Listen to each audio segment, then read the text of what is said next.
kalau untuk campak, saya bilang tadi tidak ada obatnya. Tidak ada obat yang spesifik buat membunuh virus campak tuh nggak ada. Kalau daya tahan tubuh kita kuat kan udah dimatiin tuh. Jadi banyak habis lagi mati lagi. Tapi kalau daya tubuh kita lemah, virusnya kan jadi banyak banget nih. Udah deh kalau berat, kalau ke paru jadinya pneumonia karena virus campak. Ke otak ensefalitis karena virus campak gitu. Itu gimana bisa ke otaknya, Dok? Lewat aliran darah. Ada informasi di WA di mana langsung di forward atau di medsos lain, hati-hati pokoknya ya. Nah, kebetulan saya dulu belajarnya sekolahnya khusus tentang vaksin gitu. Jadi dari A sampai Z belajar gitu kan. Jadi kadang-kadang ada yang bolong atau jadi semuanya divaksinasi pada anak di daerah tertentu.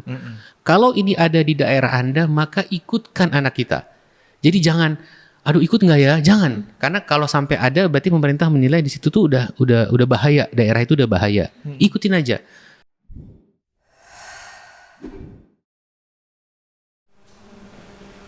Halo Sahabat Merdeka, kembali lagi di podcast Junto dengan dokter kesayangan kita ya Pak Asis. Kok nggak ada tepuk tangannya? Ayo dong semuanya tepuk tangan dengan dokter kesayangan kita, Dokter Dirga Saktirame, dokter. Nggak bosan ya ketemu kita? Enggak dong. Dan kangen terus kali ya untuk bahas-bahas. Dok, sebelumnya kan kita udah bahas nih soal wabah campak yang meningkat di Indonesia gitu kan. Terus sekarang kita mau bahas sih soal apa sih yang harus kita lakukan jika kita sudah terkena campak, Dok? Oke. Jadi nomor 1 tadi kan kebanyakan orang sakit campak sekitar 7-10 hari. Ya.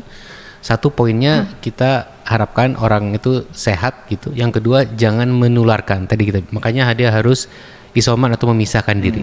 Yang kedua kalau kita udah sampai kena ya kita istirahat ya. Boleh minum obat-obat sesuai dengan gejala karena campak tidak ada obatnya. Terus tadi minum air putih, konsumsi protein yang agak banyak supaya cepat sembuh ya. Kemudian setelah itu kan setelah 4 hari ruam muncul itu dia sudah mulai nggak menularkan, masuk kepada fase recovery. Udah nggak ada demam, udah nggak ada apa, ya dia boleh beraktivitas tapi tetap harus terbatas dulu tuh biar lebih cepat ini ya. Kira-kira mungkin 1-2 pekan sesudahnya baru dia bisa normal banget gitu kira-kira. Itu mungkin. Ya. Artinya setelah kita bicara setelah kena itu orang yang kena campak apa udah dikurung aja di dalam kamar gitu? Nggak perlu, kita kan udah tahu ilmunya nih gitu kan ya, jadi nggak boleh kelamaan juga ya. Jadi kira-kira 1 minggu lah dia di rumah dulu lah gitu kira-kira ya. 1 minggu setelah ruamnya muncul, setelah hari ke-7 setelah 1 minggu dia boleh beraktivitas pelan-pelan, berangsur-angsur normal gitu. Masalahnya kan kalau yang kena bocah ini susah Dok, disuruh diem aja nggak mau dia. Ya. Jadi memang sekolah terutama ya juga misalkan itu harus ini. Kita kan nggak pengen ada wabah di mana-mana. Iya, betul. Jadi justru kalau ada anak yang sakit atau orang tuanya melaporkan anak saya kayaknya sakit, memang terus minta waktu istirahat di rumah, dikasih aja gitu ya. Jangan nggak ini harus masuk jangan gitu. Jadi kita cari aman dulu gitu. Justru sekolah harus menganjurkan anak yang sakit itu istirahat dulu di rumah gitu. Iya, kadang orang tua jangan absen udah masuk aja sakit gitu doang gitu kan. Iya, nanti satu kelas kan kena semua tadi kan kalau campak kan bahaya ya gitu ya. Lebih bahaya ya Dok ya. Nah Dok, penanganan campak pada anak dan dewasa ini beda ini gimana Dok? Kurang lebih sama kok, prinsipnya sama aja ya. Jadi walaupun tadi dewasa saya bilang bisa lebih berat, tapi secara umum sama. Sebenarnya gini teman-teman, sebenarnya kan yang sakit berat apalagi sampai kematian itu kan sedikit sekali sebetulnya secara proporsi ya. Tapi tetap kita nggak boleh nganggap remeh gitu loh.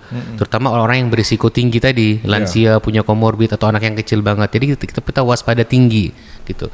Treatmentnya sama aja tadi, istirahat ya, memisahkan diri supaya nggak menularkan, makan makanan tadi protein ya. Jadi nggak ada yang beda secara khusus, nggak ada.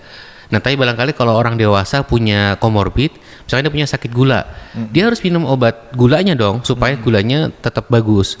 Kalau dia sakit campak itu biasanya gula itu akan naik. Jadi waktu dia nggak sakit gulanya bagus nih, gitu dia infeksi kena campak gulanya akan naik. Berarti obatnya mungkin perlu penyesuaian gitu.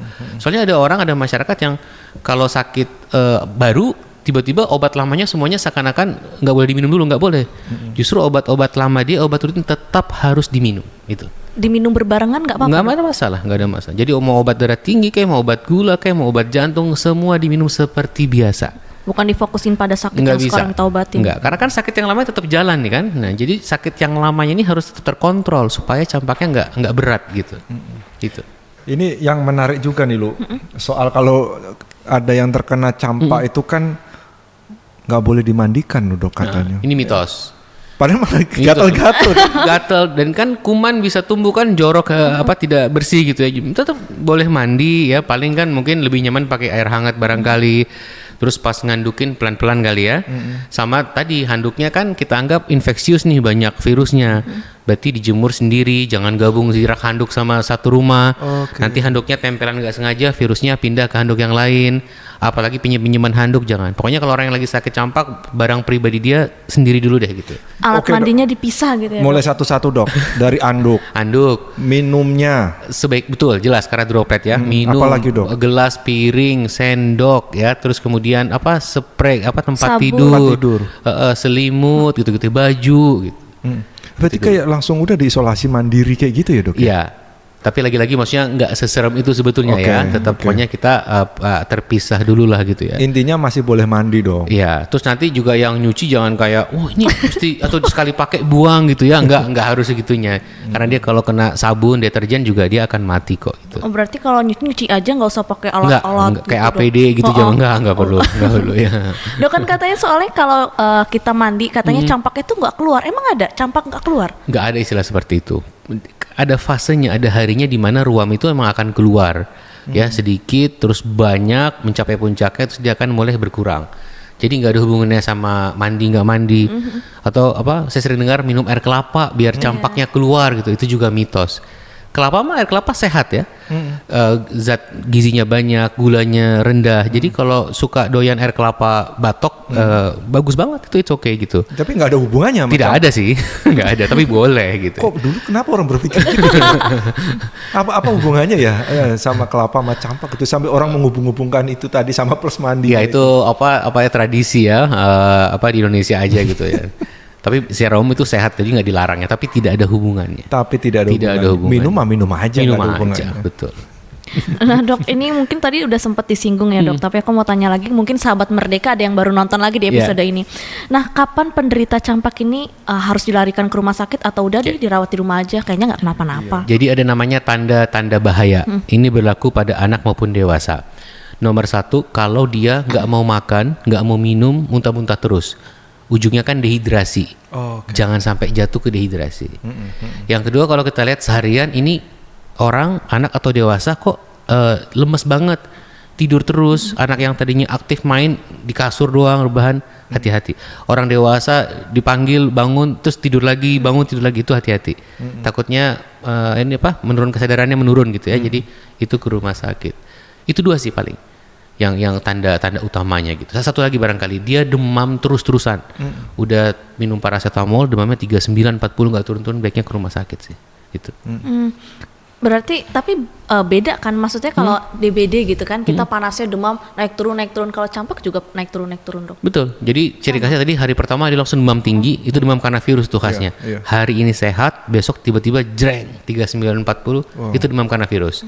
Habis itu biasa kalau campak setelah demam, mata merah, batuk pilek ya. Jadi dia kayak infeksi mata gitu, dikira sakit mata. Terus ada kayak batuk sakit tenggorokan.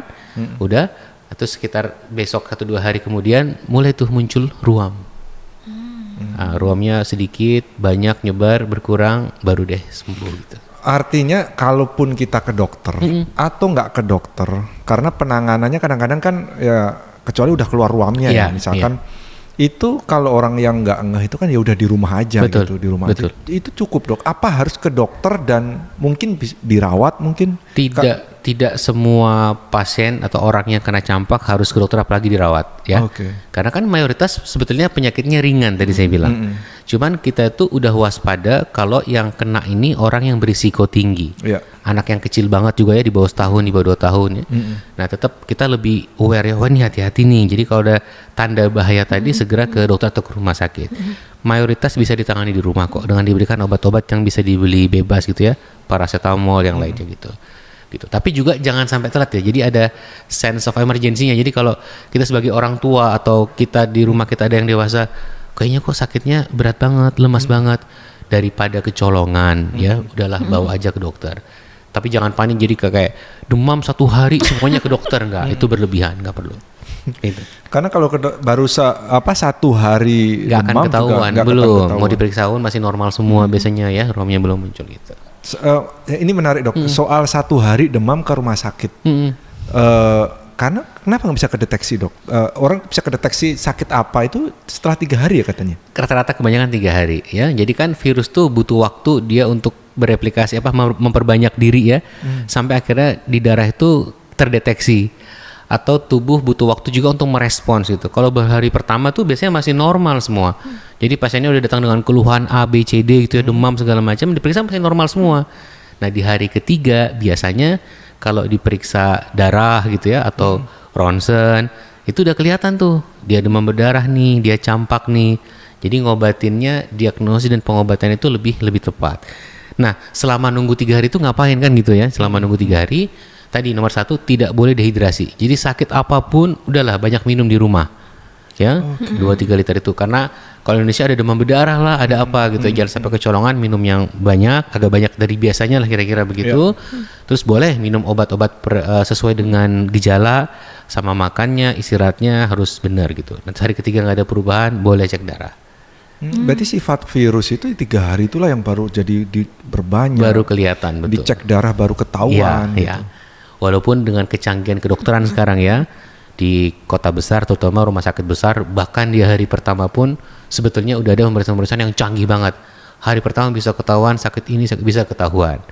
Tapi kalau kita bicara secara umum Indonesia gitu, biasanya kita harus nunggu hari ketiga sih. Kan yang ada sekarang. Sekarang alat itu sudah mumpuni untuk demam hari mengecek. pertama bisa ketahuan dia demam berdarah, bisa ketahuan di cikungunya, bisa ketahuan dengan pemeriksaan darah. Oh, oke. Udah canggih. Canggih ya, tak pikir canggihnya itu munculnya AI gitu sudah ke semuanya ya. Jadi berobatnya ke AI. Dan Canggih. dokter kan tadi sempat bilang bisa dirawat di rumah gitu ya dok ya. Nah gimana cara menurunkan demam pada penderita campak di rumah dengan aman gitu? Apakah minum aja yang banyak? Ya. Nomor 1 minumnya mesti banyak, betul. Yang kedua, kalau demamnya di atas 38 derajat Celcius, kita boleh minum pereda demam. Paracetamol itu obat yang bisa dibeli bebas ya, dan itu aman. Boleh, misalkan 3 kali sehari minum sambil dipantau. Terus misalkan ada mual, boleh beli obat mual yang dijual bebas dulu, boleh, nggak ada masalah. Paling itu 2 dulu aja ya, sambil dia tadi minum makannya yang benar. Tapi kalau terus nanti kan ilmunya kan tadi dia kan sembuh sendiri sebetulnya gitu ya. Terus nanti setelah itu baru. Nah tapi kalau di tengah jalan itu kok ini kondisinya kok kayaknya berat banget ini ya, anak kita kok berat atau orang tua kita kok berat, baru dibawa ke dokter. Gitu. Artinya nggak semua harus ke dokter kan, Bro? Tidak. Melihat kondisi masing-masing. Ya. Sesuai dengan imunnya, Betul. penyakitnya, komorbidnya. Ya, komorbidnya. Oh, saya jadi apa nih? Jadi spesialis apa nih? Spesialis bertanya saja. Nah dokter kan tadi bisa minum paracetamol ya. Dan untuk membunuh virus itu kita bisa beli antibiotik berarti ya dok? Enggak ada. Nomor 1, kalau antibiotik itu buat bakteri, bukan buat virus. Ya. Kalau untuk campak, saya bilang tadi tidak ada obatnya. Tidak ada obat yang spesifik buat membunuh virus campak, itu nggak ada. Selebihnya mengandalkan daya tahan tubuh kita supaya dia bisa mematikan virus yang ada. Jadi imun kita lah yang membunuh virus itu. Betul. Makanya harus cakep, harus bagus gitu imunnya. Kalau di teropong gitu kelihatan dok, imun ngelawan perangnya itu.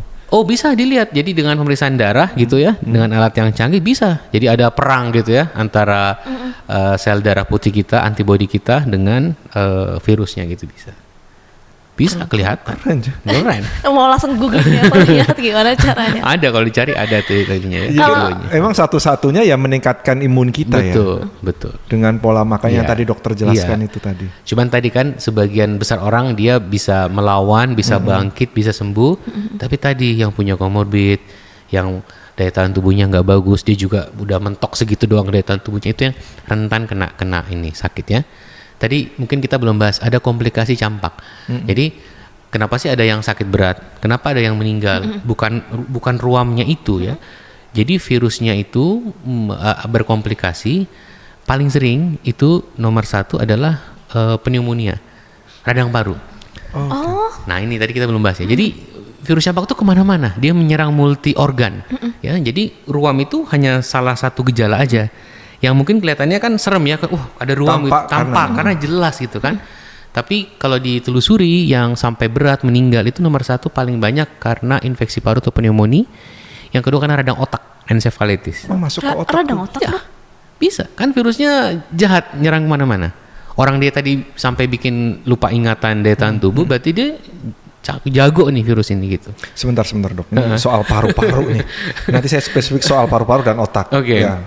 Ngomongin soal sampai masuk ke paru-paru, artinya sebelumnya dia sudah sakit paru-paru, jadi semacam jadi pemicu. Enggak, sehat walafiat tadinya. Paru-parunya sehat, kemudian virus itu masuk ke paru-paru yang jadi berbahaya. Iya, kan tadi virusnya lewat droplet ya. Ada orang sakit, dia batuk bicara bersin, terhirup masuk. Oke. Virus yang ada di tubuh kita, nanti dia kan memperbanyak dirinya gitu ya, dengan menumpang di sel tubuh kita. Kalau virus itu begitu kan. Betul. Makin banyak, udah deh dia ada di peredaran darah, masuk ke pembuluh darah kita, beredar kemana-mana. Kalau daya tahan tubuh kita kuat kan udah dimatiin tuh, jadi berbanyak habis lagi mati lagi. Tapi kalau daya tahan tubuh kita lemah, virusnya kan jadi banyak banget nih. Udah deh kalau berat, kalau ke paru jadinya pneumonia karena virus campak, ke otak encephalitis karena virus campak gitu. Itu gimana bisa ke otak ya, dok? Lewat aliran darah. Kalau selama ini kalau di datanya dok, ini serem ini virus ini, aduh, nanti saya jawab. Enggak dok, maksudnya ketika dia berkembang biak di dalam tubuh kita lah ya, sampai harus masuk ke organ-organ paling vital ya, ada di paru-paru, ada di otak kayak gitu tuh kan, nggak semuanya masuk ke sana kan? Betul, karena ada daya tahan tubuh, ada sel, ada pencegahannya, ada limfosit, ada antibodi segala macam. Yang normalnya itu menang gitu, berhasil menghalau. Tapi pada orang-orang yang berisiko tinggi kan kalah semua tadi. Jadi virusnya merajalela, pesta dia. Itu. Makanya tadi yang sempat disinggung, kita juga harus minum obat-obat yang penyakit sebelumnya kayak diabetes gitu ya. Betul. Jadi kalau gulanya tinggi berantakan, makin banyak virusnya. Tensinya tinggi, nggak dibiarin minum obat, makin banyak virusnya. Itu. Virus. Berbahaya banget ya Pak Asis. Iya berbahaya kalau bisa kita lawan, makanya masalahnya melawan sesuatu yang nggak kelihatan dengan cara meningkatkan imun tadi gitu. Kalau dari minum-minuman dok, selain kelapa ada nggak sih yang untuk menambah daya tahan tubuh gitu dok? Tidak ada yang spesifik. Sebenarnya air putih cukup banget ya. Ya kan kita butuh cairan, minimal air putih aja oke ya. Malah sebenarnya nggak terlalu disarankan. Misalkan sakit kan ada misalkan produk susu tertentu tuh Indonesia populer sekali ya, nggak benar tuh kalau sakit harus minum susu itu gitu ya, atau tadi minum air yang berasa rasa ada apanya, tidak harus, air putih cukup. Prinsipnya cairan kok, air putih boleh, teh boleh. Minuman isotonik nah, ya? itu tidak harus sih sebenarnya ya, bahkan nggak dianjurkan gitu. Jadi air putih pun cukup ya, kecuali itu ada diare, ada muntah, barangkali ada tempatnya. Tapi kalau nggak ada itu ya nggak harus, air putih cukup. Air kelapa boleh, jus boleh, teh boleh, kopi sesekali masih boleh lah ya. Kopi. Gitu ya. Kopi. Kan cairan juga, kopi itu sehat ya. Justru malah yang nggak paling berbahaya ketika ruam keluar yang ada di kulit itu dok, itu malah yang paling nggak berbahaya, atau itu hanya cuman tidak ada hubungan antara ruam dengan bahaya.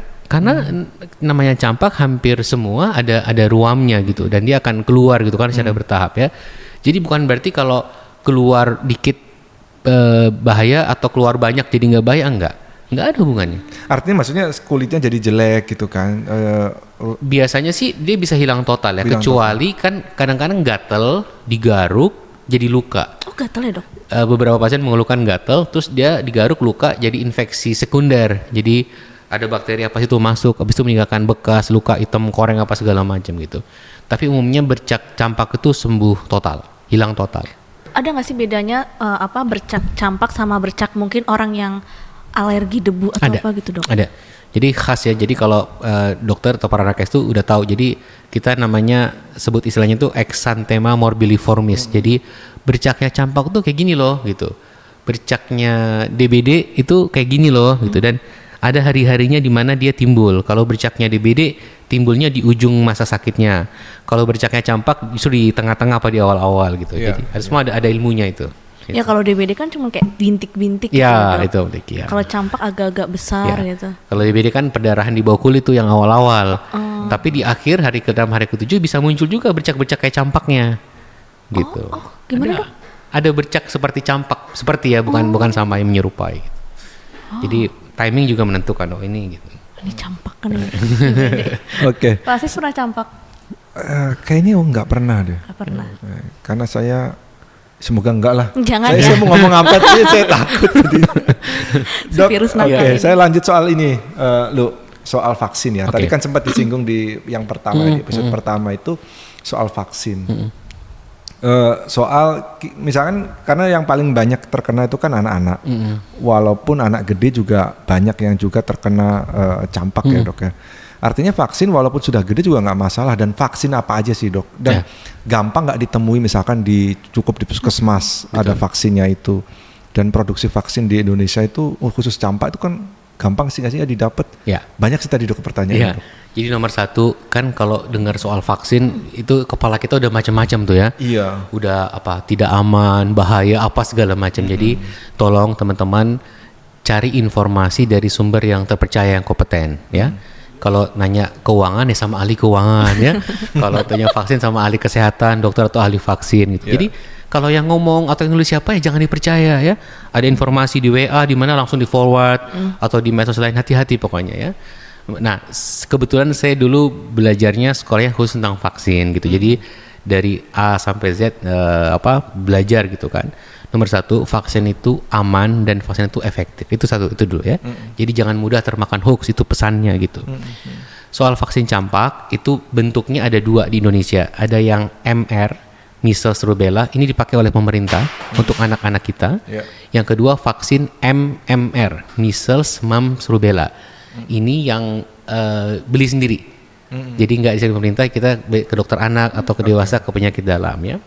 Kalau untuk anak itu udah masuk program imunisasi rutin. Diberikan usia 9 bulan, 15 bulan, sama nanti yang ketiga waktu dia SD kelas 1 kira-kira. 3 kali? Iya, ini untuk yang anak. Oke. Selama ada wabah, pemerintah mengadakan imunisasi tambahan, imunisasi kejar. Jadi kadang-kadang ada yang bolong atau jadi semuanya divaksinasi pada anak di daerah tertentu. Kalau ini ada di daerah Anda, maka ikutkan anak kita. Jadi jangan, aduh ikut nggak ya? Jangan, karena kalau sampai ada berarti pemerintah menilai di situ tuh udah bahaya, daerah itu udah bahaya. Ikutin aja.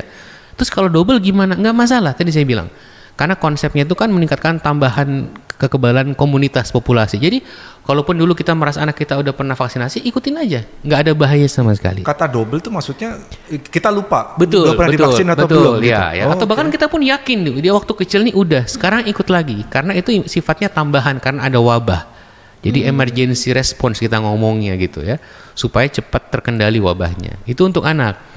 Untuk dewasa, vaksin campak dewasa itu belum ditanggung oleh pemerintah. Jadi kita mesti bayar, beli sendiri, cari sendiri. Vaksinnya MMR namanya. Itu boleh dari dewasa itu batasnya 18 tahun. 18 tahun ke atas itu dewasa. Sampai umur terserah, nggak ada batasnya gitu. Sampai tua. Sampai tua ya. Pemberiannya 2 kali. Jadi misalkan hari ini dan 1 bulan kemudian. Dengan 2 kali itu efektivitas 97%. Baru di situ kita boleh merasa aman. Kebal nih virus Ya, ya. tapi juga nggak boleh petantang petenteng ya. Tetap kalau yang sakit dihindari gitu ya. Jangan aja. dong. Boleh. Agak-agak jumawa ya.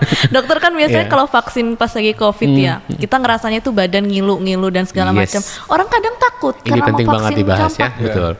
Jadi gini, kan kalau bicara vaksin harus fair. Nomor satu ngomong manfaat. Tadi mencegah campak berat bahkan kematian. Yang kedua ada namanya efek samping, itu betul. Semua produk kedokteran, mau obat, mau vaksin, mau tindakan pembedahan, itu ada manfaat dan efek sampingnya. Efek samping vaksin itu paling sering 2. Satu, nyeri di bekas suntikan. Wajar dong.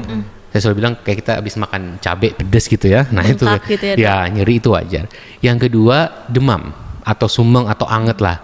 Ini kira-kira dialami oleh 10% orang yang vaksin. Jadi nggak semuanya. Oh, tergantung respon tubuhnya ya. Dan demam ini memang tidak nyaman buat tubuh kita. Tapi sebetulnya itu tanda yang bagus. Berarti ini vaksin itu bekerja. Tubuh kita tuh merespons. Dia lagi bentuk antibodi, muncullah reaksi seperti demam itu. Dan demam itu biasanya saat maksimal 24 sampai 48 jam udah hilang sendiri gitu aja. Jadi nggak perlu ada yang khusus gitu ya. Dan tadi tidak nyaman tapi nggak perlu ditakutkan dan jangan dianggap wah ini vaksin bahaya nih, ini vaksin jelek. Enggak. Sebenarnya dari sisi ilmu pervaksinan itu diharapkan kalau orang tuh habis vaksin dia sedikit nggak enak badan. Berarti vaksinnya Justru bekerja. yang diharapkan ya. Tadi katanya dokter bilang juga ada juga yang nggak demam. Berarti vaksinnya nggak bekerja. Nah, nggak juga karena respons tubuh orang itu individual dan unik sekali, Mbak ya. Jadi bukan berarti kalau Ada orang kan yang Harus vaksin lagi deh nih, nggak kenapa-napa badan. atau badak ya, jadi kayak nggak usah, ya nggak apa-apa juga gitu. Yang penting yakin udah divaksin terus ya udah gitu selesai. Yang penting yakin ya. Tapi pesannya kalau terjadi nggak enak badan, sumbang, demam itu wajar banget gitu. Gak usah dikhawatirkan. Makanya harus ada edukasi memang ya. Jadi sebelum disuntikan dokter harusnya menyampaikan dulu ya. Ini jadi nggak kaget itu di rumah kan gitu ya. 1-2 hari hilang. 1-2 hari lah. It's okay. Kalau soal ini penting nih, Ya. yang untuk yang mandiri nih terutama, itu kalau kita mandiri untuk vaksin campak mahal nggak sih dok? Nyarinya di mana ya? Oke. Sebetulnya dokter tuh nggak boleh ngomong harga gitu ya, ada kode Iya. etiknya. Ya, Tapi perkiraan deh dok. Ya. Enggak, terjangkau kok. Oh, terjangkau ya, terjangkau. Dan kita mesti ngeliat vaksin itu investasi gitu kan. Kalau oke, misalkan 2 kali suntik sekian. Tapi kalau kita sampai kena campak, was-wasnya, belum sampai dirawatnya, belum kalau ada yang punya komorbid tadi pasti udah kepikiran stres gitu ya. Jadi kalau dibandingkan itu semua ya jadi nggak ada harga, mesti murah banget, itu terjangkau banget seperti itu. Gitu. Bisa didapatkan di mana aja? Untuk yang MR kan pemerintah ya. Kalau yang MMR mandiri itu bisa dicari di rumah sakit dan klinik-klinik di kota besar sih ada. Ya, jadi ini teman-teman yang dengerin ini kalau belum segera deh. Segera Karena ini vaksin. kan momentum ya. Maksudnya ini kan lagi sedang wabah. Jadi ya harus sekarang proteksinya gitu. Jadi sebagai kekebalan. Terutama buat mereka tadi yang berisiko tinggi justru harus tinggi banget prioritasnya gitu. Untuk segera vaksinasi. Karena aman. Ya lagi-lagi khawatir trauma di tengah masyarakat itu soal vaksin, ingatnya vaksin yang kemarin Covid. aja. Kalau Covid kan vaksinnya memang baru dibuat pada saat pandemi, iya. betul ya. Kalau ini udah puluhan tahun, udah puluhan tahun, Dan udah sudah teruji. udah datanya lengkap segala macam, aman dan efektif. Lebih aman. Iya. Oke. Dok, tadi itu pas kita lagi jeda, itu kan ada teman kita yang bertanya tuh. Iya. Teman kita tadi itu, kalau bekas vaksin itu di sini kan ada, dulu kalau kita kecil itu kan ada, itu Iya. itu bekas apa dok? Bukan Kalau- vaksin yang kita lakukan kan? Kalau orang yang udah orang tua dulu waktu dia masih kecil itu vaksin cacar dulu ya. Oh, vaksin Sekarang cacar. vaksin cacar udah nggak dipakai lagi karena penyakitnya udah nggak ada. Nah, tapi kalau sekarang kalau anak-anak yang sekarang itu di kanan biasanya itu bekas vaksin BCG. Itu untuk mencegah penyakit TBC. Oh, Kalau vaksin campak tidak ada bekasnya. tidak ada bekasnya. Oh, nggak ada bekas. Tapi memang yang ada penandanya itu memang dibikin penanda begitu. Sebenarnya itu tidak disengaja ya, bukan. Jadi bukan ini sengaja biar ada tandanya, enggak. Tapi ternyata diketahui pada sebagian besar anak yang divaksin BCG tadi ada skarnya, akhirnya diseragamkan. Udah nyuntiknya di sebelah kanan aja. Jadi kalau ada skar di lengan sebelah kanan itu bekasnya BCG. Oh, Jadi jangan di paha, jangan di pantat apalagi gitu. Jadi udah di lengan sebelah kanan aja. Seragam. Itu dari WHO seperti resmi. oke. Jadi kejawab sih sebenarnya mau nanya mak saya juga lupa gitu kan. Berarti orang dewasa juga di sini ya? Kalau orang dewasa tidak indikasi untuk vaksinasi BCG itu pada anak, diberikannya pada anak. Dewasa enggak. Jadi ketahuan lu, jadi nanti lu bertanya lagi ini di lu bekas apa gitu kan. Langsung kasih tahu ya. Karena tadi ada yang nanya dan saya sampaikan. Gitu ya teman-teman. Udah paham ya? Pas Rana di sana udah senyum-senyum. Iya. Udah kejawab akhirnya. kejawab. Kalau kata netizen akhirnya bisa tidur nyenyak. Jadi itu vaksin apa? Bukan vaksin campak ya dok ya? Kan vaksin campak. Berarti sama kayak nggak berbekasnya seperti vaksin Flu, segala influenza, macam. pneumonia, demam berdarah itu nggak ada bekas semuanya. Nggak ada bekas. Gitu. Oke, Aman berarti ya? aman. Yuk. Jadi nggak usah takut lagi dengan vaksin-vaksin Nah, saya nanti sudah vaksinasi MMR ya. Jadi nggak ngomong doang nih, saya sudah melakukan Oh, membuktikan. Saya waktu koas dulu, saya vaksin MMR karena kan ketemu pasien terus ya macam-macam kan jadi suntik. Alhamdulillah sampai sekarang tidak pernah kena campak, mumps, rubella, aman semua. Oke. Oh, dokter udah vaksin. Gejalanya apa lagi tuh dok? Gak ada, biasa. Ya Nggak ada nggak enak demam-demam. badan sedikit aja, sumung-sumung 1 hari selesai gitu. Dok, Iya. pertanyaan terakhir saya soal sedikit keluar topik itu, tapi masih terkait dengan vaksin. Iya. Kita total hidup nih, berapa kali harus yang paling ideal berapa kali vaksin? Baik, kalau jadi vaksin itu kan dulu kita mikirnya hanya untuk anak ya, sebenarnya enggak. Untuk anak jadwalnya diatur oleh Kementerian Kesehatan dan Ikatan Dokter Anak Indonesia. Tinggal baca tuh umur sekian vaksinnya ABCD ya segala macam. Dewasa juga sama, juga perlu. Nah, jadwalnya itu diatur oleh Perhimpunan Dokter Penyakit Dalam atau Yeah. PAPDI. Sama itu bisa di-download gampang banget, tinggal dilihat usia sekian perlunya ini, perlunya apa. Dan nanti kan ada banyak, itu boleh disusun berdasarkan prioritas. Kayak sekarang lagi ada wabah campak, berarti prioritas campak, vaksin campak jadi tinggi dong, didahulukan ya. Dulu waktu Covid, vaksin Covid, pneumonia didahulukan gitu. Jadi tinggal baca. Ada sekitar 15-an vaksin untuk orang dewasa sebetulnya. 15. Iya, Untuk dewasa. dewasa. Kalau mau tanya ideal harusnya dilengkapi, bertahap ya, berkala gitu. Tapi tadi kita bisa pilih mana prioritas ya. Semuanya penting. 15 kali itu dalam artian persepsinya itu demi menjaga tubuh kita. Betul. Oke. Betul. Sebenarnya kan gini, kita kalau bisa bahkan semua penyakit infeksi itu ada pencegahnya, ada vaksinnya supaya kita nggak pernah sakit dong, yang berat-berat terutama ya. Vaksin itu kan dibuat untuk penyakit yang bisa bikin berat gitu. Kalau ringan ya ngapain dibuat vaksinnya gitu ya. Jadi 15 itu memang udah ada penelitiannya dan tiap negara bisa beda. Jadi ada vaksin A di negara sana wajib, harus. Karena di sana penyakitnya banyak. Di sini nggak harus karena nggak ada penyakitnya. Jadi memang rekomendasi setiap negara bisa berbeda-beda. Makanya kita tinggal ngikuti aja rekomendasinya dari PAPD ya. Oke. Oke. Jadi tahu kita. Tahu 15 kali Pak Asis dewasa belum? Saya nggak tahu, nggak pernah dengar. Aduh, oke, nggak terasa Pak Asis sudah 30 menit kita podcast dan semoga podcast kita kali ini bisa menjadi pengingat untuk teman-teman semua sahabat Merdeka untuk bisa aware soal campak ini dan bisa vaksin gitu ya Pak Asis ya. Terima kasih dokter telah Terima bersama kami di kasih. episode kedua ini dan Ya. sampai Terima kasih, jumpa di Dok. episode Ya, selanjutnya. ilmunya. Dadah.